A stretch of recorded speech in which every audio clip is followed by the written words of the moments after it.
हम व्युत्क्रम क्रिया जैसे गुणा और भाग तथा योग और अंतर से परिचित हैं।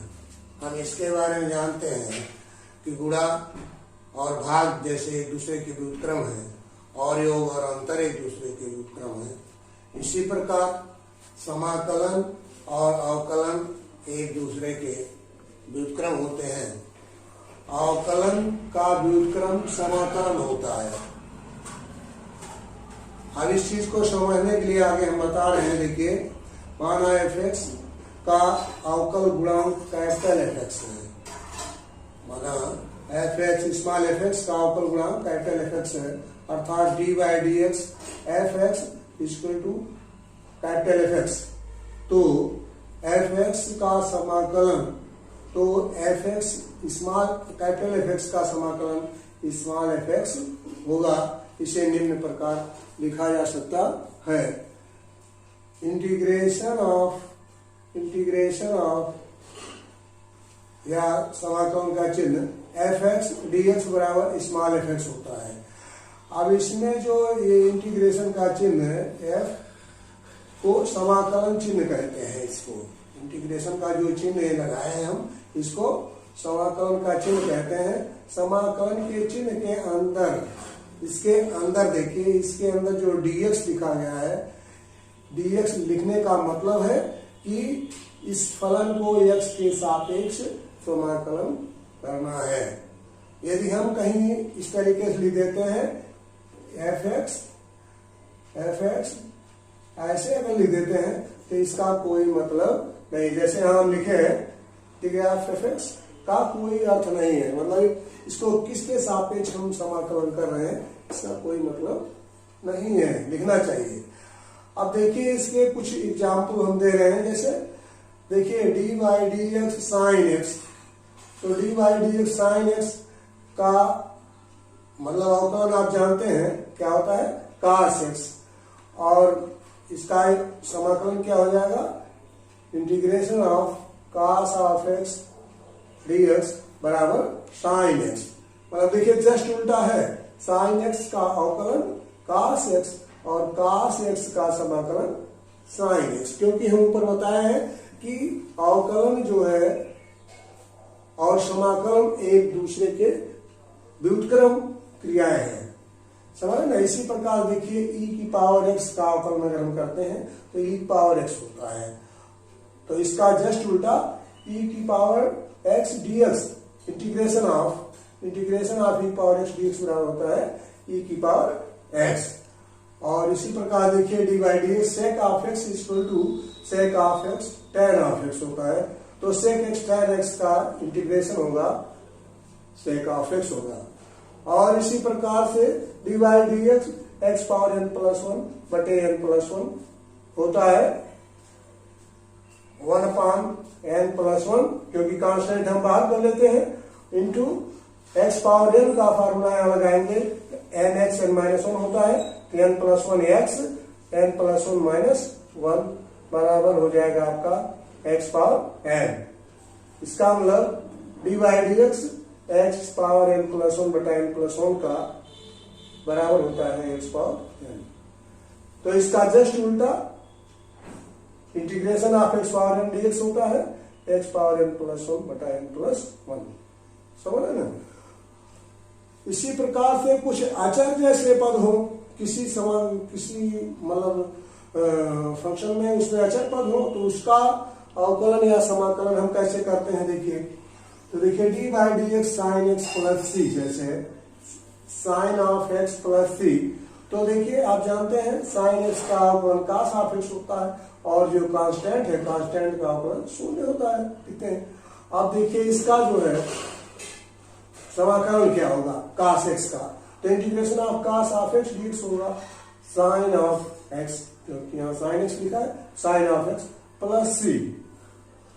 अब देखिए c जो लिखा गया है यहाँ तो ठीक है, लेकिन अन्य प्रश्नों में जैसे c का मान ज्ञात करने के लिए दिए हुए प्रश्न में प्रतिबंध कुछ दिया रहेगा, उसकी सहायता से c का मान हम ज्ञात कर सकते हैं। बहरहाल यहाँ कोई प्रतिबंध तो है नहीं, सीधे बताना है कि sin x प्लस c का अवकलन क्या होता है cos x, और cos x का समाकलन होता है साइन एक्स प्लस सी होता है।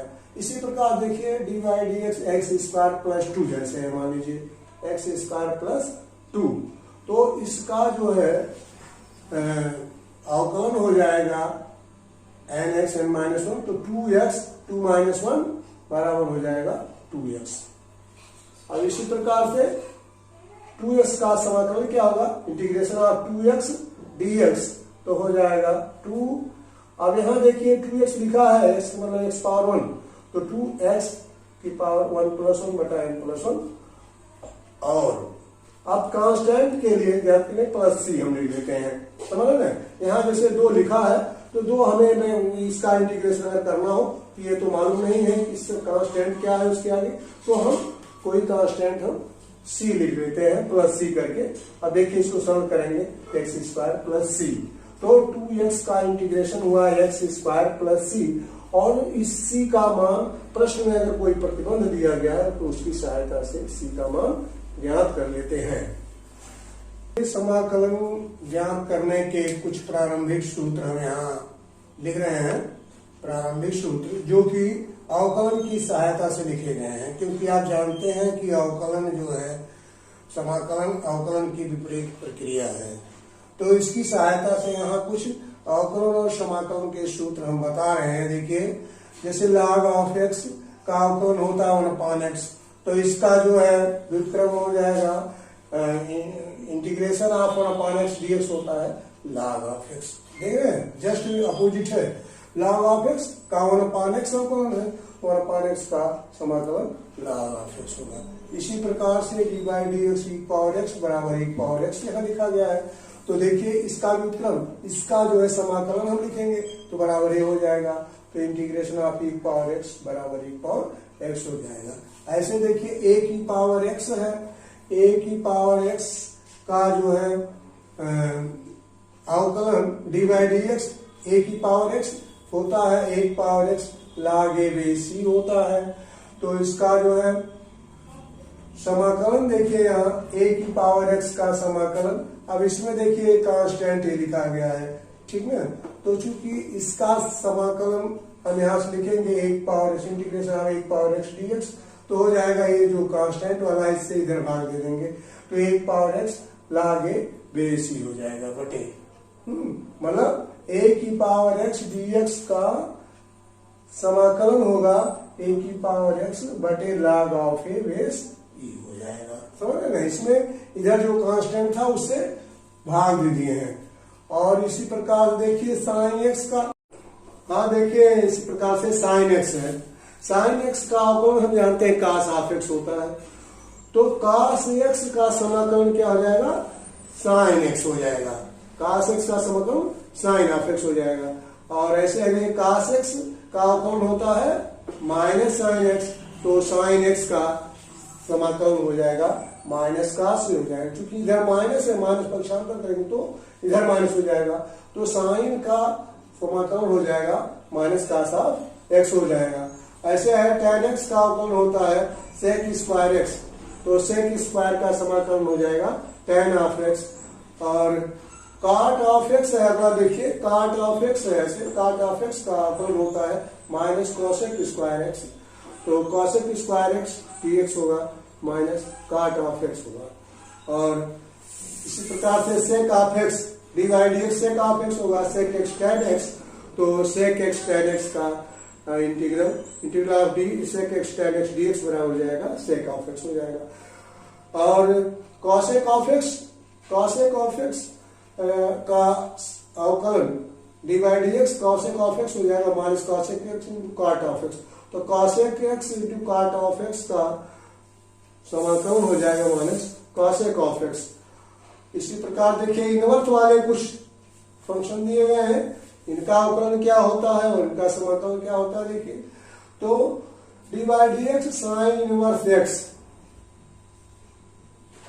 का जो है अवकलन होता है 1/√1 माइनस एक्स स्क्वायर, तो देखिए D by D x 1/√1 minus x square होगा साइन इनवर्स एक्स, बिल्कुल जस्ट अपोजिट, ठीक ना। ऐसे देखिए कास इनवर्स एक्स का अवकलन होता है -1/√1 माइनस एक्स स्क्वायर, तो 1/√(1 माइनस एक्स स्क्वायर dx ये होगा cos इनवर्स x होगा, माइनस करके लिखा जा रहा है, ठीक ना। माइनस 1/√(1 माइनस एक्स स्क्वायर का समाकलन हो जाएगा cos इनवर्स x। और ऐसे tan इनवर्स x का अवकलन होता है 1/1 प्लस एक्स स्क्वायर, तो इसका हो जाएगा 1/1 प्लस एक्स स्क्वायर का समाकलन हो जाएगा tan इनवर्स x हो जाएगा। और 13वां देखिए ऐसे cot इनवर्स x का अवकलन होता है -1/1 प्लस एक्स स्क्वायर, तो हो जाएगा -1/1 प्लस एक्स स्क्वायर का समाकलन हो जाएगा cot इनवर्स x। और sec इनवर्स x का जो है अवकलन होता है 1/x स्क्वायर -1, तो 1/x स्क्वायर -1 होता है का समाकलन होता है sec इनवर्स x होता है। ऐसे cosec इनवर्स x का अवकलन होता है -1/x स्क्वायर -1 होता है, तो इसका इंटीग्रेशन देखिए, integration of -1/x square -1 dx होता है cos इनवर्स x। इस प्रकार से ये कुछ जो है प्रारंभिक के सूत्र जो है समाकलन और अवकलन के, ये हम बता रहे हैं। इसका उपयोग जो है अगले प्रश्नों में करना है, तो विद्यार्थी अपने सहायता के लिए ऐसे सूत्रों को जो है कंठस्थ करने की आवश्यकता है। तो ऐसे सूत्रों को याद कर लेंगे तो देखिए दोनों में लाभ होगा आपको, अवकलन के प्रश्नों को करने में लाभ होगा और साथ साथ समाकलन जो आप पढ़ रहे हैं उससे संबंधित प्रश्नों को हल करने में आपको लाभ होगा, इसलिए इसको आप विधिवत याद कर लें। देखिए अब इस पर आधारित जो है क्वेश्चन बता रहे हैं, इस पर आधारित क्वेश्चन बता रहे हैं। पहला क्वेश्चन देखिए, इसमें है integration of x dx। Integration of x dx का मतलब हुआ कि इसका पावर 1 है। तो देखिए आपको बताया गया है integration of x power n dx होता है x पावर n प्लस 1 बटे n प्लस 1। तो उसकी सहायता देखिए, इसको हम लिखेंगे x की पावर 1 प्लस 1 अपान 1 प्लस 1 लिखेंगे, और कांस्टेंट दिखाने के लिए प्लस c लिखेंगे, सम कांस्टेंट c। तो ये आपका हो गया x स्क्वायर बटे 2 प्लस c हो जाएगा। तो ये इंटीग्रेशन ऑफ x dx का समाकलन हो गया x स्क्वायर बटे 2 प्लस c हो गया। ऐसे देखिए दूसरा क्वेश्चन है आपका integration of x power 8 dx, है ना। तो देखिए ये भी जो है आपका x पावर n के रूप का है फलन, तो x पावर n के रूप का फलन है, तो x पावर n का समाकलन आप जानते हैं, x पावर n का समाकलन x पावर n प्लस 1 बटे n प्लस 1, उसकी सहायता से इसको हम लिख देंगे, तो बराबर हो जाएगा x की पावर 8 प्लस 1 बटे 8 प्लस 1 और प्लस सम कांस्टेंट c। तो ये आपका हो जाएगा देखिए x पावर 9 प्लस c हो जाएगा। ऐसे देखिए अगला सवाल, ठीक है ना। ऐसे अगला क्वेश्चन है देखिए, ये लिखा गया integration of 1/x root of x dx। तो यहाँ देखिए जैसे आप समझ नहीं पा रहे हैं क्या है, इसको जरा सरल कर लीजिए, तो हो जाएगा देखिए 1/x रूट ऑफ x लिखा गया है, तो x माने x पावर 1, x माने है x पावर 1, और रूट ऑफ x का मतलब है x पावर 1/2। समझ रहे हैं। अब गुणा में घातें जुड़ती हैं, आप जानते हैं 1 धन 1/2, 2 3 2 1 3/2 हो जाएगा। तो यहाँ हम लिखेंगे x की पावर 3/2 हो जाएगा कुल मिला करके, और यहाँ dx लिखेंगे। समझ रहे।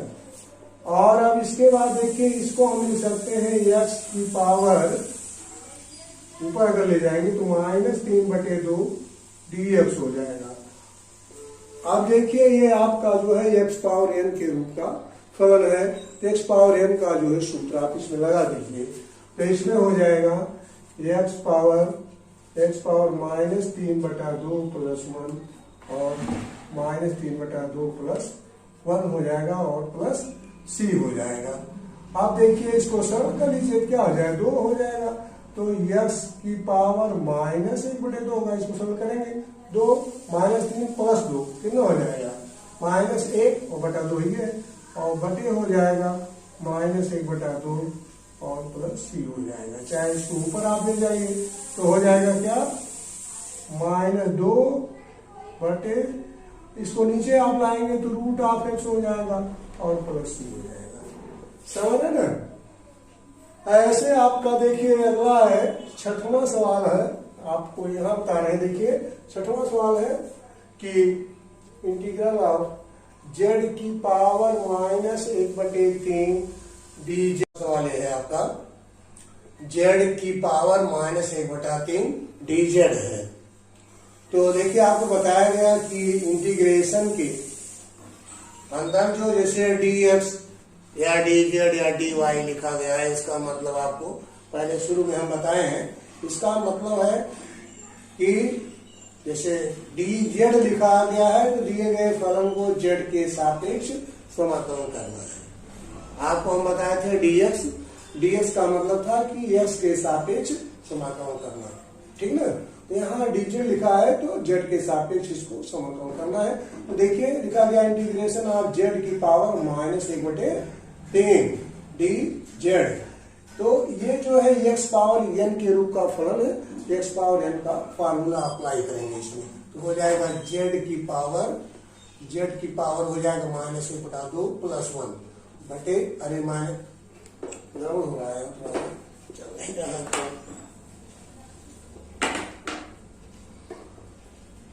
तो देखिए इसका हो जाएगा x पावर n के टाइप का फलन है, तो हो जाएगा z की पावर -1/2 1/3 + 1 बटे -1/3 + 1 और सम कांस्टेंट c हम लिखेंगे।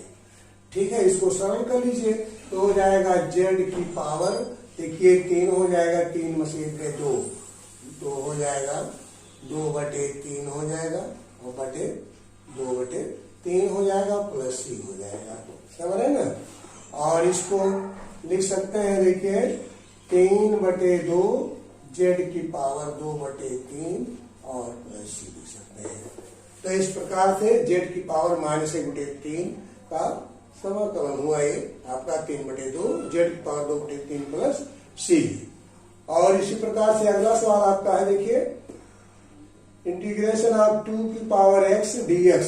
तो 2 पावर x dx का जो है समाकलन लिखना है इसका। तो इसमें देखिए किस टाइप का फलन है, आपको बताया गया a की पावर x। तो a की पावर x का इंटीग्रेशन आपको बताया गया है, integration of a power x dx बताया गया है a की पावर x बटे 1 पावर x बटे log ऑफ a बेस ये होता है। तो इस आधार पर इसको हम लिखेंगे, देखिए तो हो जाए 2 घात x है तो 2 घात x लिखेंगे बटे log of 2 base plus c लिखेंगे। इस आधार पर ये लिखा गया है, ठीक है। अब ऐसे देखिए अगला प्रश्न है आपका, अगला प्रश्न है इंटीग्रेशन ऑफ dx बटे cos of x into cot of x। तो देखिए कुछ फंक्शन आपको ऐसे मिलेंगे कि सीधे सीधे जो मानक रूप में नहीं होंगे उनमें कुछ गुणा भाग करना पड़ेगा, उसके बाद वो सरल करने पर ही जो है मानक रूप में होते हैं, जिसका आपको समाकलन मालूम है।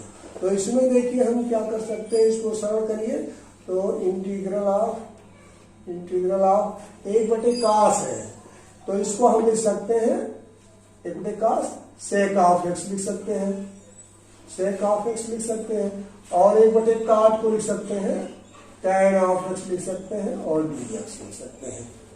समझ रहे ना? तो देखिए आपको मालूम है sec x का अवकलन होता है sec x tan x होता है, तो sec x tan x का समाकलन क्या हो जाएगा, sec x हो जाएगा। तो इसके स्थान पर हम लिख सकते हैं sec ऑफ x और प्लस c लिख देंगे। समझ रहे ना? सम कांस्टेंट लिखा जाता है प्रत्येक में। तो इस प्रकार से ये जो है आपके प्रश्न हुए, और इसमें आगे हैं कुछ अभी हम बता रहे हैं। अब देखिए अब तक जो प्रश्न लगाए हैं उससे थोड़ा अब हम जैसे कहते हैं सरल से कठिन की ओर चलते हैं, तो ऐसे थोड़ा उससे कुछ बड़े प्रश्न मिलेंगे, ठीक है।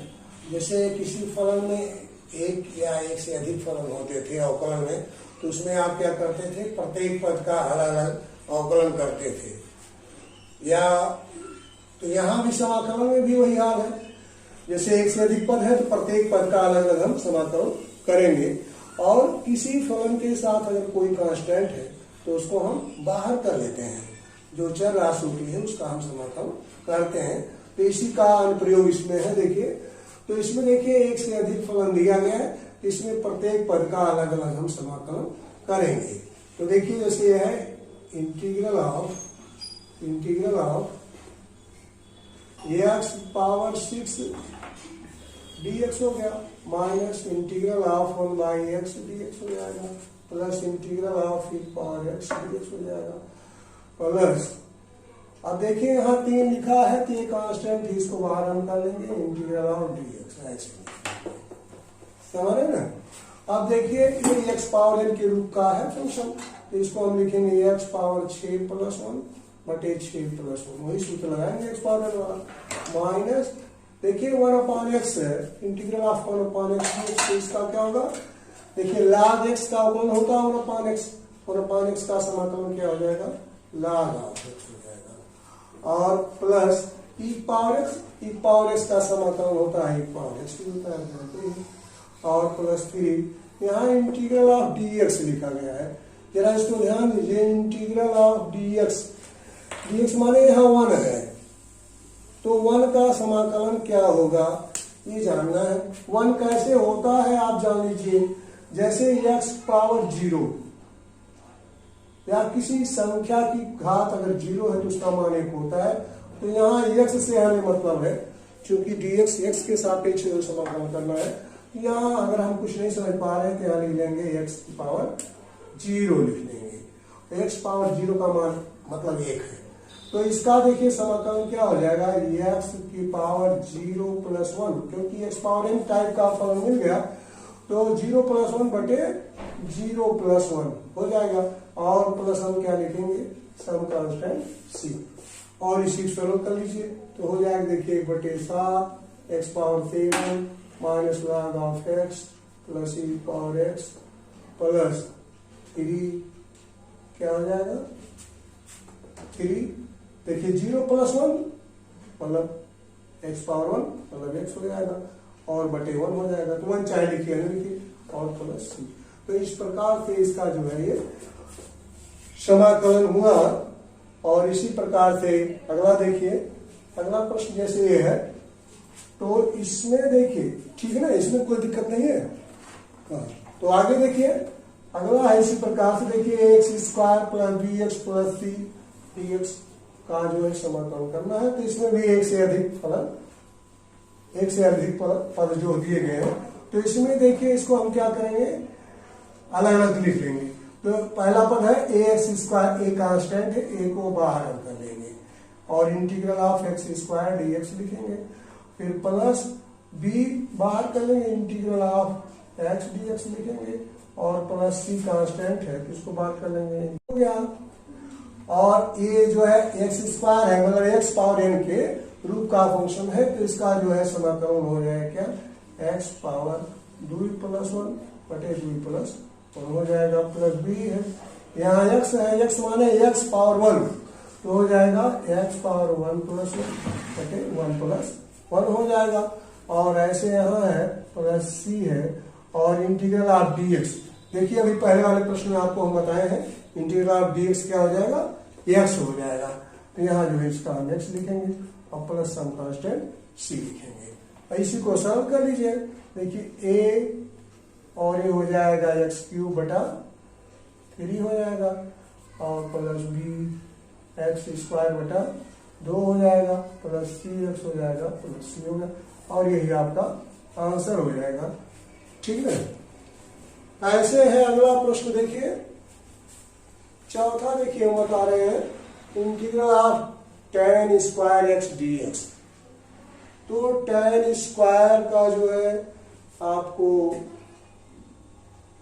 समाकलन मालूम है, नहीं मालूम है, ठीक ना, इसका समाकलन नहीं मालूम है तो इसको दूसरे त्रिकोणमितीय अनुपात में हम चेंज करेंगे। कैसे चेंज करेंगे, देखिए इंटीग्रल ऑफ, देखिए आप जानते हैं सब संख्या से 1 प्लस tan स्क्वायर बराबर होता है sec स्क्वायर होता है, तो tan स्क्वायर बराबर हम लिख सकते हैं sec स्क्वायर माइनस 1। तो यहाँ लिखेंगे sec स्क्वायर x माइनस 1। देखिए यहाँ इस सूत्र से हम लिख रहे हैं 1 प्लस tan स्क्वायर x बराबर sec स्क्वायर x। तो यहाँ से tan स्क्वायर का मान अगर हमें लिखना हो तो tan स्क्वायर x बराबर हो जाएगा sec स्क्वायर x माइनस 1। तो ये sec स्क्वायर माइनस 1 हो गया, dx हो गया। अब एक से अधिक पद है, सबका अलग अलग लीजिए। Integral of sec square x dx minus integral of dx हो जाएगा। अब देखिए sec स्क्वायर x dx ये है आपका, तो sec स्क्वायर का समाकलन क्या होगा, tan x होता है, क्योंकि tan x का अवकलन होता है sec स्क्वायर, तो sec स्क्वायर का होता है tan ऑफ x होगा और माइनस इंटीग्रल ऑफ dx, तो इसका क्या हो जाएगा, x हो जाएगा प्लस सम कांस्टेंट c हो गया। समझ रहे हैं? तो इस प्रकार से हुआ आपका, ठीक है। अब इसके बाद जो है अगला है पांचवा प्रश्न है। देखिए पांचवा प्रश्न है, जैसे ये आपका दिया गया है 3x माइनस 2 बटे x plus e power x दिया गया है dx। तो इसमें जो है देखिए, इसमें आप क्या करेंगे, थोड़ा कुछ इसको सरल कर लेंगे। समझ रहे ना, सरल कैसे करेंगे, देखिए ध्यान दीजिए, सरल करेंगे कैसे, देखिए इसमें हम लिख सकते हैं इंटीग्रल ऑफ 3x माइनस 2 बटे x है, तो इसको लिख सकते हैं 3x बटे x माइनस 2 बटा x plus e power x। समझ रहे ना, ऐसे आप लिख लीजिए। और फिर इसके बाद इंटीग्रल आप देखिए 3x बटा x, तो यहाँ से जो है x कट जाएगा, ऊपर नीचे बचेगा आपका 3, तो 3 बाहर कर लीजिए, dx लिख लीजिए, माइनस 2 बाहर करिए इंटीग्रल ऑफ dx बटा x लिख लीजिए, plus integral of e power x dx आप लिख लेंगे। समझ ना, सबको अलग अलग हम लिख ले। अब देखिए 3 और इंटीग्रल ऑफ dx का क्या हो जाएगा, x हो जाएगा, माइनस 2 इंटीग्रल ऑफ dx बटा x, मतलब 1/x dx है, तो क्या होगा, log ऑफ x हो जाएगा, तो log ऑफ x आप लिख देंगे, और प्लस e पावर x का समाकलन e पावर x होता है, और प्लस सम कांस्टेंट c आप लिखेंगे, और यही आपका आंसर हो गया। समझ रहे ना। इसके बाद देखिए आपका अगला प्रश्न दिया गया है, छठवां है 1/1 minus sine of x dx, ये दिया गया है, ठीक ना। तो इसमें देखिए इसको कैसे लगाएंगे, आप देखिए जो सरल से कठिन मतलब थोड़ा बड़े क्वेश्चन होते जाएंगे, उसमें कहीं कहीं कुछ ट्रिक थोड़ी सोचनी पड़ेगी कि हम क्या करेंगे। जैसे देखिए अब 1/1 माइनस साइन x है, तो ऐसा कोई फार्मूला आप नहीं जान रहे हैं, सीधे सीधे इसमें अप्लाई कर दें, ऐसा तो है नहीं। इसलिए ऐसे में हम इसको क्या करेंगे कि इसको सरल करके, गुणा भाग करके, इसको जो आप फार्मूला जानते हैं उस रूप में इसको चेंज कर लेते हैं। तो देखिए कैसे आप चेंज करेंगे, देखिए integral of 1/1 minus sine x है। हम क्या कर सकते हैं इसमें, इसके हर के संयुग्मी से आप गुणा कर दीजिए, 1 प्लस साइन x और 1 प्लस साइन x, और हर में इसके संयुग्मी से गुणा कर दे रहे हैं, ठीक है। तो अब इसके बाद देखिए हो जाएगा 1 plus sign of x upon, ये हो जाएगा देखिए 1 माइनस साइन, 1 प्लस साइन का मतलब हो जाएगा 1 माइनस साइन स्क्वायर हो जाएगा, 1 माइनस साइन स्क्वायर हो जाएगा, और dx लिखेंगे, ठीक है। अब देखिए 1 माइनस साइन स्क्वायर क्या हो जाएगा, कास स्क्वायर हो जाएगा, तो यही लिख दे रहे हैं आगे देखिए 1 प्लस साइन ऑफ x बटे कास स्क्वायर x dx हो जाएगा। अब क्या करेंगे, इसको अलग अलग पार्ट में तोड़ लेंगे, हो जाएगा integral of 1 cos square integral of 1 cos square x dx plus sine x बटा कास स्क्वायर x और dx।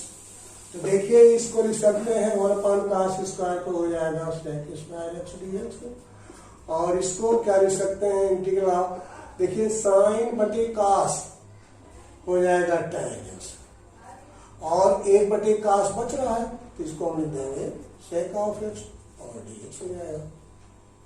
आएगा समझ में? यहाँ ध्यान दीजिए, इसको तोड़ लेंगे, साइन बटे कास और इंटू 1/कास होगा, तो साइन बटे कास का tan हो जाएगा और 1 बटे कास का हो जाएगा sec हो जाएगा। तो अब देखिए इसका इंटीग्रल करिए, तो sec स्क्वायर x dx इसका हो जाएगा tan of x, tan of x हो जाएगा, और प्लस यहां देखिए sec x tan x है, तो देखिए sec x का अवकलन आप जानते हैं sec x tan x होता है, तो इसका हो जाएगा sec x tan x का इंटीग्रल क्या हो जाएगा, sec x हो जाएगा, क्योंकि sec x tan x sec x का अवकलन होता है। और देखिए 1/cos स्क्वायर का हो जाएगा integral of sec square x dx plus integral of sine बटे कास, को तोड़ लेंगे, साइन बटे कास स्क्वायर है तो साइन बटे कास tan हो जाएगा और 1/cos क्या हो जाएगा, sec हो जाएगा, तो tan x into sec x dx हो जाएगा।